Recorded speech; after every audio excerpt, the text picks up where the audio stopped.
Good morning. Time for another book. This time the book is the incredible Jane Eyre by Charlotte Bronte. What a talented trio of sisters the Bronte sisters were, and far beyond their time, women really writing and getting published meaty novels, even if they did have to resort to using men's names occasionally for the publishing purposes.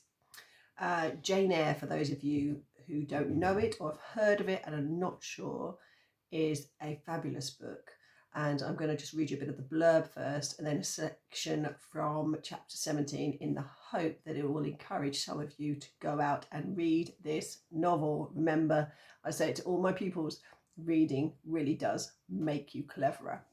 The blurb says, Bronte's infamous Gothic novel tells the story of orphan Jane, a child of unfortunate circumstances, raised and treated badly by her aunt and cousins, and eventually sent away to a cruel boarding school. It is not until Jane becomes a governess at Thornfield where she finds happiness. Meek, measured, but determined, Jane soon falls in love with her brooding and stormy master, Mr. Rochester. But it is not long before strange and unnerving events occur in the house, and Jane is forced to leave Thornfield to pursue her future. So, in chapter 17, the start of which I'm just about to read you, she is already working there as the governess, and she's starting to have feelings for the initially standoffish Mr. Rochester. I both wished and feared to see Mr. Rochester on that day which followed this sleepless night. I wanted to hear his voice again, yet feared to meet his eye. During the early part of the morning, I momentarily expected his coming. He was not in the frequent habit of entering the schoolroom, but he did step in for a few minutes sometimes, and I had the impression that he was sure to visit it that day. But the morning just passed as usual. Nothing happened to interrupt the quiet course of Adele's studies. Only soon after breakfast I heard some bustle in the neighbourhood of Mr. Rochester's chamber. Mrs. Fairfax's voice, and Leah's and the cook's, that is John's voice, and even John's own gruff tones. There were exclamations of, "What a mercy master was not burnt in his bed. It's always dangerous to keep a candle lit at night. How providential that he had presence of mind to think of the water jug. I wonder he waked nobody. It is to be hoped he will not take a cold with sleeping on the library sofa," etc.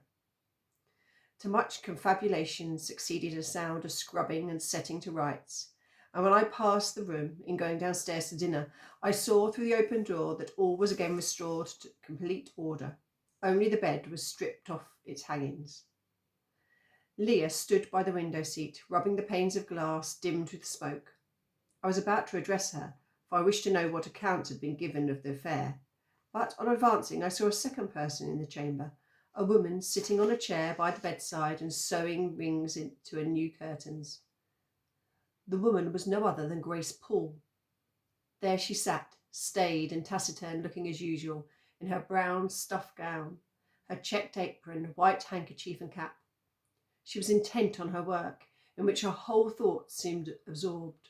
On her hard forehead and in her commonplace features was nothing either of the paleness or desperation of one would expect to see marking the countenance of a woman who had attempted murder, and whose intended victim had followed her last night to her lair, and, as I believed, charged her with the crime she wished to perpetrate.